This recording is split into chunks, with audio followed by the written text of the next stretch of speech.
Some fragrances smell nice, but there's some fragrances that will get you remembered, get you noticed. Today we're looking at the house of Nuit de L'Homme, specifically the discontinued Bleu Électrique. But hang in there, I'm ready to give you a better alternative to this thing right here, the OG. Alright guys, welcome back to another segment of Fragrance Friday, where every Friday we sit down and listen to perfume related content. If you've been finding this informative, like, subscribe, all the fun things. It really supports the channel and I appreciate it really. If there's anything you want me to review that you really feel like I need to put my mind to and get into, leave it in the comment section and I'll definitely look out for it. Today we're looking at the house of Yves Saint Laurent, specifically the discontinued Bleu Électrique. Why are we talking about something discontinued? Okay, I want to let you know how I've had this in my collection for a while and it's a beautiful scent, no question, no doubt about it. It's one of my best kept secrets. It's one scent that I know for in a specific situation will get you the right compliments. This thing was done in 2021. That's when this thing was launched. The nose behind this thing is Dominique Ropion, this man right here. He's done a yes, I have a couple of his creations in my collection that I really like, and he was, if you remember, Nuit de L'Homme, the very first one, the thing that made fragrance quality, the things you're watching now that made these things famous. Jeremy Fragrance here made this perfume very famous, and in return gave him a lot of visibility out there. And from what he did, his love for that perfume made him who he is today, one of the best fragrance icons we have by far. I will always give him his props, no matter how people say he has fallen off a bit, but this guy put us onto something huge. When Nuit de L'Homme came out, it was amazing, it was beautiful, but then reformulations happened. It got weak. You weren't going past the 2-3 hour mark and it's gone. So what did Yves Saint Laurent do? They came out with Bleu Électrique in the year 2021. So what does this have? What were they promising? What was the promise behind this creation? Similar scent profile, a little bit more aquatic. Get that old DNA, make it a bit aquatic. Performance, make it as good as the original was, and make it mass appealing, a compliment getter. And then this thing hit the market. And once it hit the market, it sold out it was out for like a year or two. And I remember in that year when it dropped, I managed to get this. And oh my, there's a significant dent in it, and I hold it very dear to myself. Like I sparingly use this. We're going to get into the note breakdown, but we need to understand where this is coming from and let you know where the best closest thing to this. Okay, note breakdown. It's a fresh aquatic scent, meaning the top notes are ginger. You have some bergamot and ginger. There's a touch of ginger. Now in the mid is where the cardamom kind of creeps in again, and in the beat it has some cedar and vetiver in the dry down. Now, why am I talking about something that is discontinued with prices like this? Yes, I remember I paid I think about 65, 80, I think it was about 65, around 65 euros, I think, for this thing.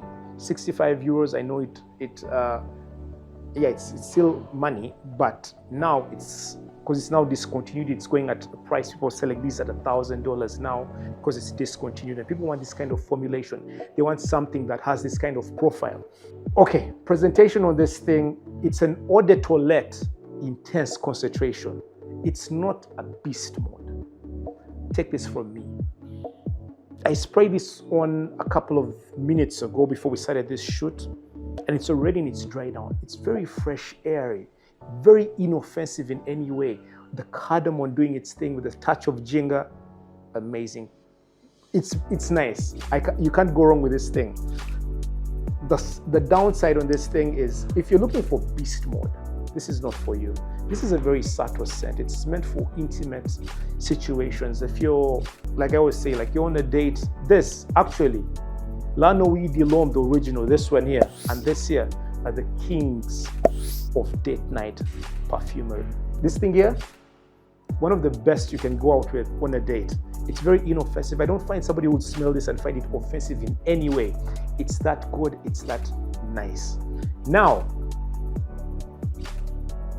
the pros and cons on this thing. Pros, it's inaccessible. It's lately it's very pricey for that price. For these prices, no, please don't even think of getting it. Get the OG. The OG is now, the reformulations that have come out are okay. But the only thing I see is people getting those scents and using them as their office scents. So by the time it's midday, your scent isn't there anymore. It will linger on your skin for like what? Like 4 hours, 5 hours max. This is on my skin. On the cloth, by the 6th hour mark, it's still lingering in there. It's really hard to catch. You'll catch whiffs and whiffs of it here and there, but it's not very prominent in your face. Naturally, as a scent profile, you need this. Not every scent you own needs to be beast mode. You need something that will last for hours. This is an occasional scent. You're going for a small meeting, you don't want to be inoffensive in any way. Yes, this will work. This will be best suited for that kind of situation. Yeah, so, Nuit de L'Homme, perfect scent, perfect scent. Now, let me put you onto something. I'll proudly own Ugandan perfume. I was at this launch here. All right, guys, we're out here. Call it brand. Guys, you really need to try this thing out. It's amazing stuff. The creator behind there. You'll soon see on the channel. Big things here. I'm really proud of this thing. Nice stuff. I'm yet to explore this whole brand, this whole lineup. Amazing.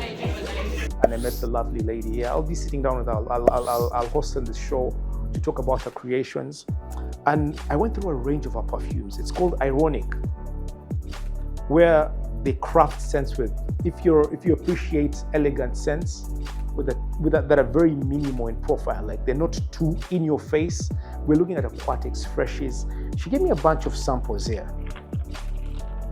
Oops, I'm dropping some already. I have a bunch of samples here that I'm actually willing to share with you guys.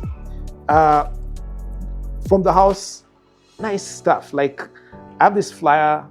We talked at depth. We ran through the inspiration through some of these perfumes. And trust me, I'm really proud to have a Ugandan house that has come out and done something this good. I remember the very first one, my friend Sharon. I know you all know Sharon. This Sharon here. She came out with something called Escape the Extraordinary. That was right after COVID, 2020, 2021. That's when her perfume line launched and it sold out. It was really good. It was a unisex scent. Now, fast forward, 2025. Ironic drops, it's launched. And we have close to I've already given out some, but I believe there were about around 8 creations already that are both of the genders. There's some that are unisex, fresher quads. There are 2 that I'm actually going to pick up. Irene, I know you're going to watch this thing. I need my bottles. I'll need full-size bottles, the ones I like. I'll definitely hit you up and tell you which ones I'm really interested to do. But guys, this, I'm impressed. It's not I went in a bit skeptical. I wasn't sure what we were getting, but the quality of the scents that we're getting were really nice. I was blown away. I love where this is going. I'll tap in with her, sit down, have a proper segment, and talk about these perfumes. Ironic. Discover Uganda's very first perfume line. She says, a collection of luxury fragrances crafted from those who seek more than just a scent. I like the approach of she did go all the way deep. It's kept classy. Like, it's very, if you're looking at the citrusy scents from a lineup, from her creations, they're not overpowering. They're not too in your face. So when you find a touch of balance there, it really harmonizes. It's really beautiful in the air, and I like that. I really do like that. Yeah, that was it from today. We were looking at Bleu Électrique from Nuit de L'Homme. Amazing scent. Sadly, you can't get it. Well, and if you have to, I would advise you not to pay crazy prices for it, because right now I'm seeing guys saying $1,000 for a bottle. I'm seeing some saying $700, which is really not worth it. Just go with the OG. Just go with the OG. Nuit de L'Homme, the Eau de Toilette, the first creation, is really beautiful. Even till date in 2026, it's still good. It's a classic. I don't see this kind of profile dying out. It's very nice, fresh, Let me waste a couple of sprays for you here. Yes, the opening is nice. You have that ginger note. It has that airy cardamom feel. The cardamom is actually all in the OG and in here as well. So it's very nice. So guys, if you found that informative, like, subscribe, and all those good things. I appreciate you. I remain yours truly, Kwamba Joshua, with this segment, Fragrance Friday. Yeah, till next time,